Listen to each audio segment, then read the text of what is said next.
Stop at the beginning. Yeah, I'll just say briefly. So where's it read? I'm sorry? How would you balance it? It's balanced. This is balanced. There is, so we have this, we end up with no reaction, but we have to qualify it because it's no reaction or metathesis. But what other types of reactions should we look for? Redox. We should look for redox and we should look for Acid base. acid base. And so the next thing we're going to look for is acid base. This is typically the order we'll go. Metathesis, then acid base, then redox. In that order. And so it turns out there is a reaction, and what is the reaction? The reaction is an acid-base reaction.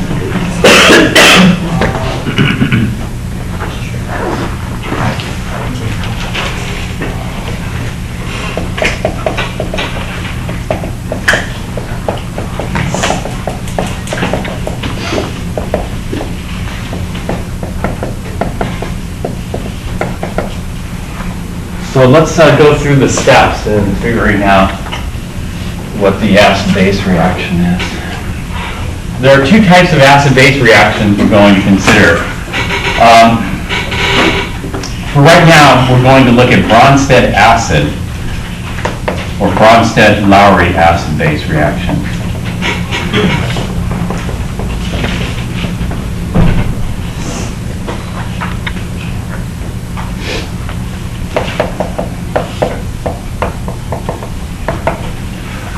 All right, so for right now, we'll talk about these. Later on, we'll talk about the Lewis. All right, for Bronsted acid-base reaction, these are the steps that are involved. Step one,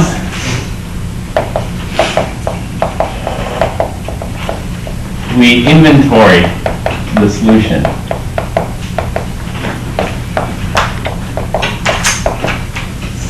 Including H2O. Okay, step two, we use the chart to determine the strongest acid present. So find the strongest acid present.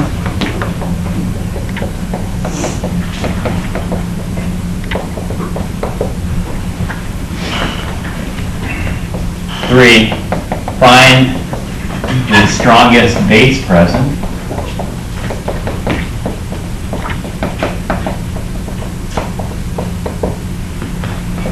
Okay, then we're going to react the strongest acid with the strongest base present.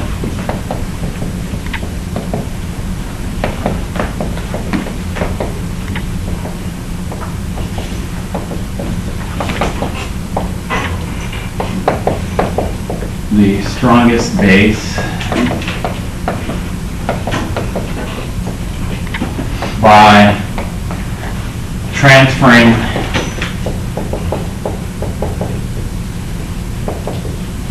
one H plus from acid to base.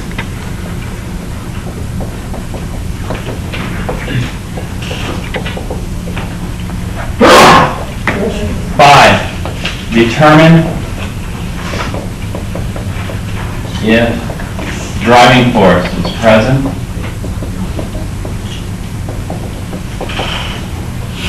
The driving force is going to be stronger acid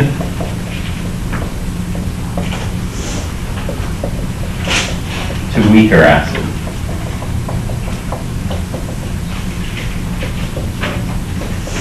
Stronger acid we'll just call SA. Weaker acid we'll call WA. That'll be it. We can also look at the base as well, but because of the conjugate relationship, if the acids are going from stronger to weaker, then the bases must be as well. We could confirm that.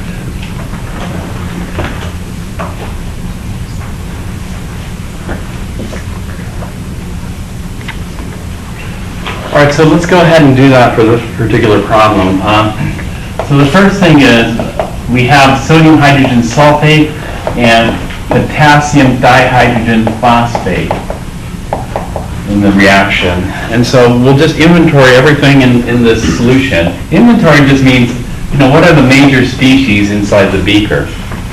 And so inside this beaker, we're going to find sodium ions, and we'll find hydrogen sulfate ions, and potassium ions, and dihydrogen phosphate ions, and water.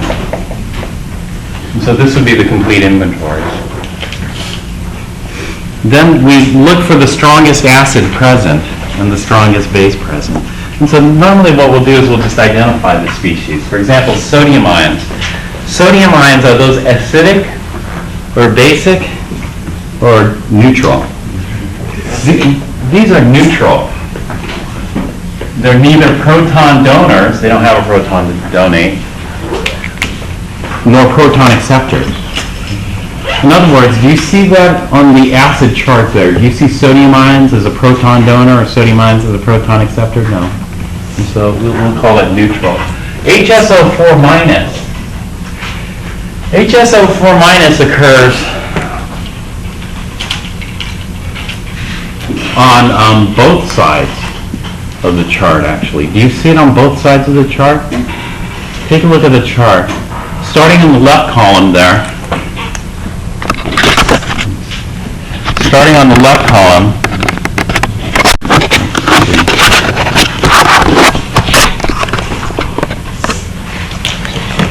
here, point it out. We go past the strong acids. The strong acids are going to be separated from the weak acids by hydronium. Hydronium is the strongest acid. It exists in water, but... And then we have oxalic, which is the strongest of the weak acids on this chart, followed by sulfuric, and then here we have hydrogen sulfate. So hydrogen sulfate is what we call an acid anion, and it's pretty strong. Actually quite a bit stronger than hydrofluoric acid and acetic acid. We got HSO4 minus. But not only do we have HSO4 minus here, where they can donate a proton. You see donating proton going left to right. We also have HSO4 minus here, where it can accept a proton. If it accepts a proton, then it forms H2SO4. And so species that can do both, they can donate a proton or accept a proton, is called what? We give it a special name. You know what that name is? We call it amphoteric. Water is amphoteric as well. Water is probably the most common amphoteric species we run across. Can both donate and accept a proton. Let's see, did I get this? Oh, okay, I'll write it down. And so HS4 minus is kind of interesting because it's an acid / base.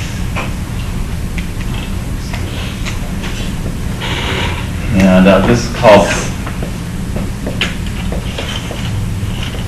amphoteric or amphophilic.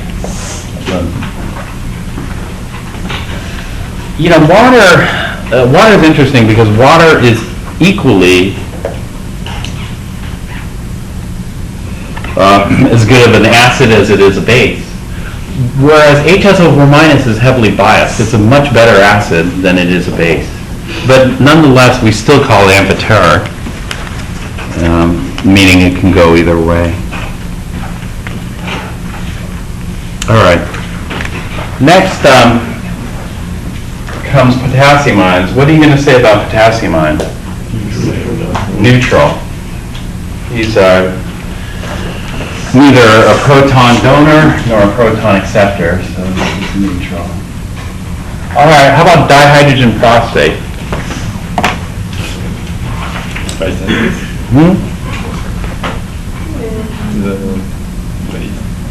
Base?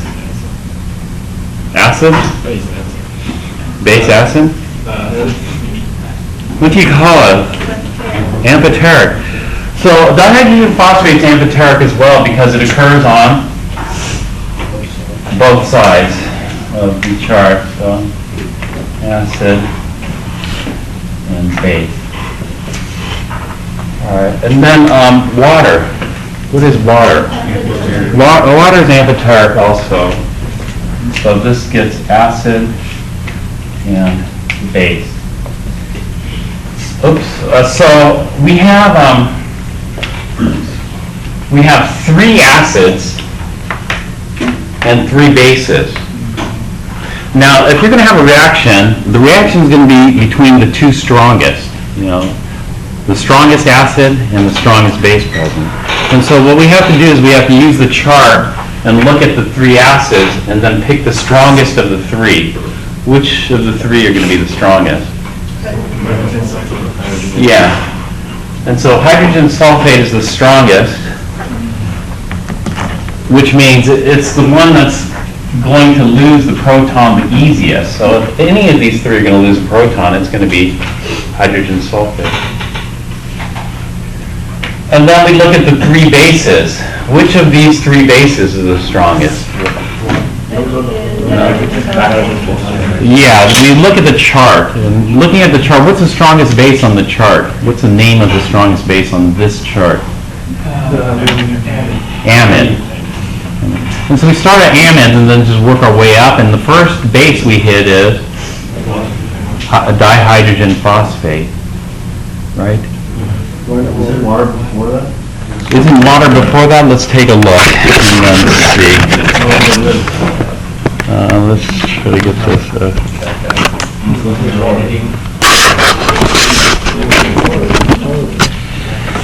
I don't know if you could read it on this camera, but I start out amide. Where do you see water? Oh, I see water here, but you know what? It's on the wrong side. So I go up. Here is phosphate. Here's monhydrogen phosphate. Here's dihydrogen phosphate. So dihydrogen phosphate is the first species on the list here. It's pretty weak as far as the base goes. But you see it's stronger than, and it's stronger than. And so it's the strongest of the 3 bases.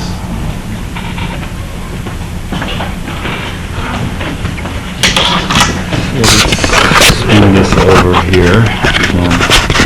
Yes. What do you mean when you say water is on the wrong side? The water, you can't, okay, it's on the wrong side. Consider, you're looking for the biggest apple, right? Let's say the apples are on the right side and the oranges on the left side, right? And so you're telling me, oh, the biggest apple is the biggest orange. I mean, do you see? Maybe that's not the best analogy. You can't compare you can't compare the apples to the oranges. If you want the biggest apple, then you got to stay with the apple side. You can't go jump over to the orange side, even though you might see a bigger orange on the other side. Okay?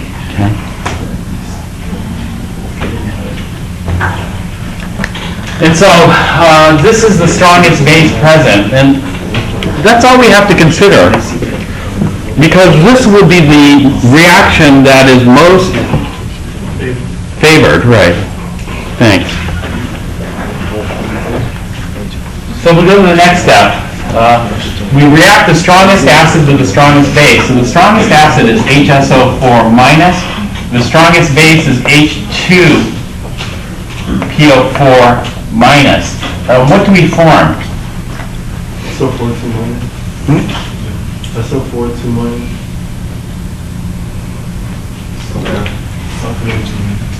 Okay, we're going to form SO4 2 minus and phosphoric acid, H3PO4. All right, so we could do this in one step, or we could do this. Let me erase this here.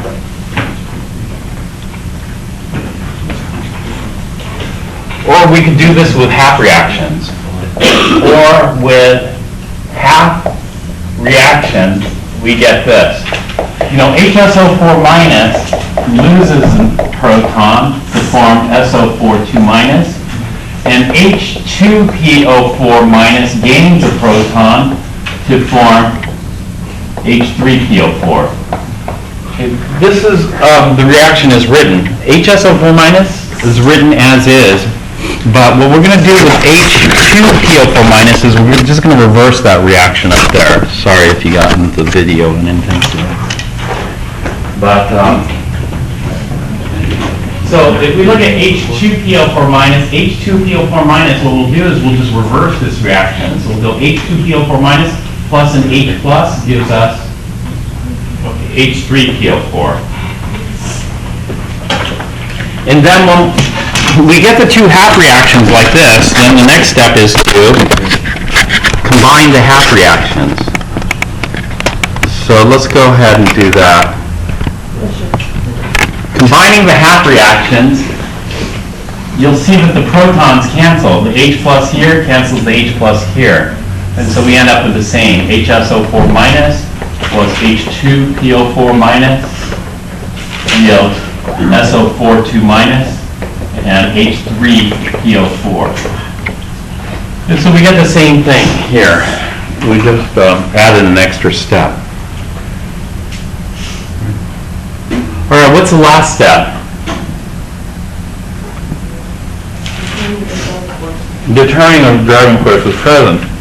And so when we have the half reactions, it's pretty easy because here, is this the acid or the base? Well, it's losing a proton going forward, so this is our acid. And so we name this A. And then here, this is our base. And so we'll name this one B here. Now, what we have to do is we have to look at the competing reaction, the competing or the reverse reaction here. So what is the acid, what is the base going backwards? And so here we look here, this is going backwards, gaining a proton.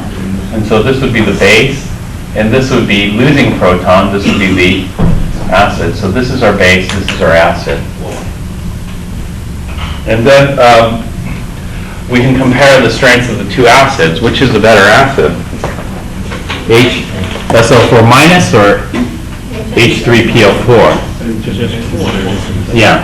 And so we've gone from stronger acid to weaker acid. Now, because of the conjugate relationship, the bases must follow. So is it true that H2PO4 minus is a better base than SO4 2 minus?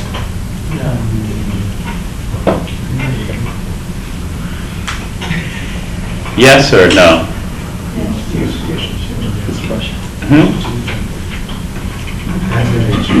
It has to be, but is it? Because this is a quick check to make sure you got it right, because sometimes... No? Sulfate's a stronger base. Sulfate is a stronger base? Yeah.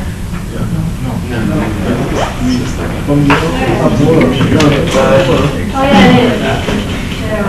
Never mind. Sulfate is a weaker base? Yeah. All right. You see, that clues you in. If they're conflicting, then there's something wrong. You cannot have strong, weak, strong, weak. It has to be strong, strong, weak, weak, or weak, weak, strong, strong. It can't be mixed. Otherwise, something is definitely wrong. You guys remember the conjugate relationship of acids and bases? The stronger the acid, the weaker its... The stronger the acid, the weaker its... Finish that for me. The stronger the acid, the weaker its... Conjugate.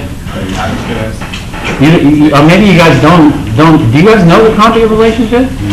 No. You forget? All right. Let me just say briefly. The stronger the acid, the easier it is to lose the proton. Right? That means does sulfate have a strong hold on the proton? No, that means sulfate has a weak hold on the proton. So the stronger the acid, the weaker its conjugate base has to be. The weaker the acid, the stronger its conjugate base. And so the weaker the acid, that means the sulfate holds on to that proton, doesn't let it go, so it doesn't dissociate. Does that make sense? And so that's the conjugate relationship. All right, so it turns out there was a reaction. This is the reaction that occurs. What occurs is that the HSO4 minus is going to transfer proton to H2PO4 minus to form sulfate and H3PO4. And so we end up with an acid-base reaction that occurs in that solution.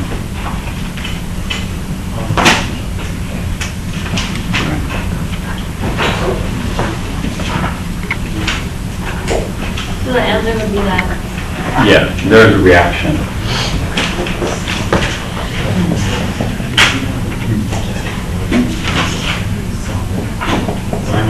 This is Brogden. Do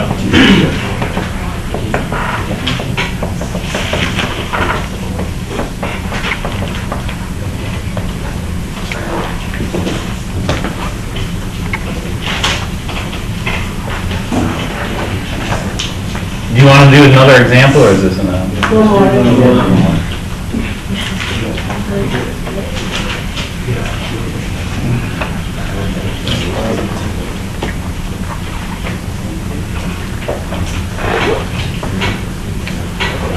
What was the charting cluster? Was this showing actually to the blueprint? Which one? Actually, both.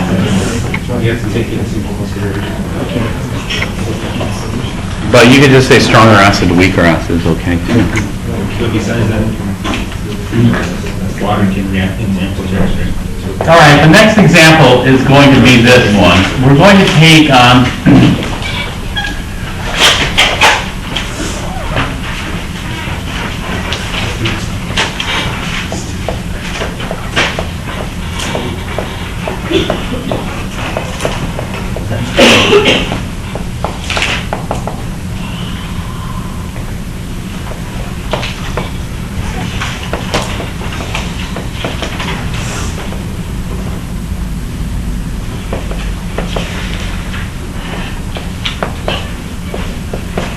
we're going to add solid sodium amide to manganese 2 chloride. All right, go ahead and see if you get a reaction. So the first thing you do is you look for a metathesis reaction. See if metathesis reaction occurs. Here.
Since there's no pause here, you want me to split this up into 2 recordings?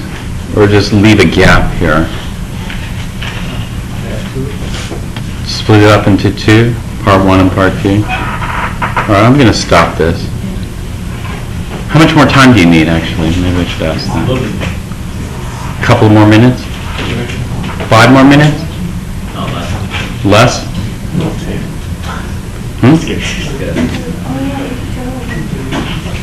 Does somebody have it already?